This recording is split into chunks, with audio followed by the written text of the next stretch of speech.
With Doubtnut, get instant video solutions to all your maths, physics, chemistry, and biology doubts. Just click the image of the question, crop the question, and get instant video solution. Download Doubtnut app today. Hello everyone. So the question is, a small ball of mass m is released from the top of a wedge of the same mass m.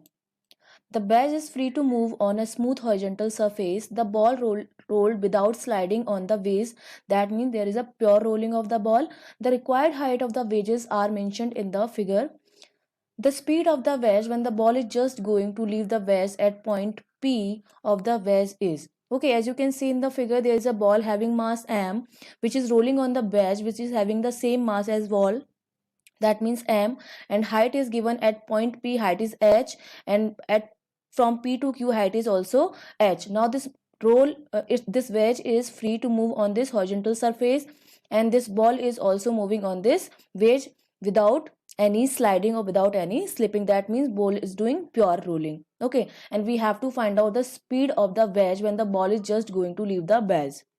As you can see that initially my point is at this point. After some time, suppose after some time my ball is at this point and moving with the velocity v. Now mass of the ball and base is the same. That means wedge is also moving with same velocity, that is v, but in opposite direction v. So we have to find out this velocity v. Suppose we assume that v is my final velocity. If v is my final velocity, then angular velocity is basically given by omega equals to v upon 2r. But here v is coming, relative velocity is v plus v, because ball is moving in this direction with v and wedge is moving in this direction with same velocity. That means total velocity is v plus v upon 2r, that is equals to 2v upon 2r. Okay, this is the angular velocity. Now I'm going to apply conservation of energy law. According to that, energy is conserved in whole process because there is no loss of energy in this whole process. So according to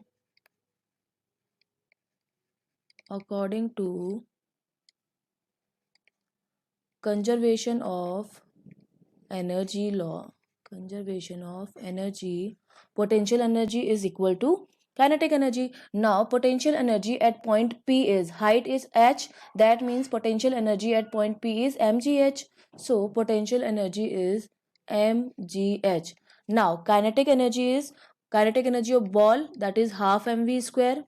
Then kinetic energy of wedge, that is also half mv square because speed is same, plus rotational kinetic energy also present there because ball is doing rolling motion. So rotational kinetic energy is given as half into 2 by 5 mr square, it's mr square, mr square into 2v upon r whole twice. This is actually not 2r, just wait. Okay, this is 2v upon r. Basically rotational kinetic energy is given by the formula half I omega square. Now value of I, moment of inertia for a solid sphere, that is 2 by 5 mr square, into value of omega we already calculated, that is 2b upon r whole square. Now solving this, we will have mgh equals to half, if I take half mv square common, so it is 1 plus 8 by 5, that is equals to, after solving this we will have, that is equals to mgh. Now further solving this, we will have half mv square into 18 by 5, that is equals to mgh. Now solving this, it will be half mv square, 9 by 5 mv square, that is equals to mgh. M cancel out, so from here the value of v is coming out to be root of 5 gh upon 9. This is the velocity of wedge as well as the velocity of ball when ball is on the wedge. Okay, so let's check the options.